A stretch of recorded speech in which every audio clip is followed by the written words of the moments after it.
अनुसूचित जाती जमातीच्या आरक्षणात उपवर्गीकरण करण्यात येऊ नये आणि क्रीमी लेअरची अंमलबजावणी होऊ नये या मागण्यांसाठी बुधवारी अकोल्यात विविध संघटनांनी जिल्हाधिकारी कार्यालयासमोर आंदोलन केलं।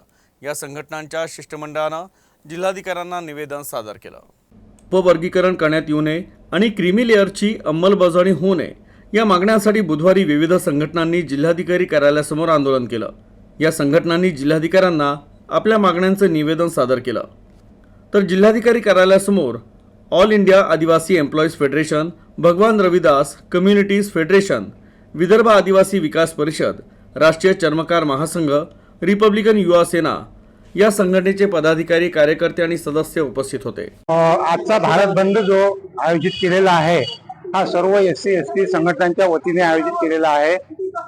सर्वोच्च न्यायालयाने जो निर्णय दिलेला आहे की मागासवर्गीयांमध्ये वर्गीकरण केलं पाहिजे, क्रीमी लेअर आणली पाहिजे, हा आमच्यावरती म्हणजे एससी एसटीच्या लोकांवरती अन्याय आहे।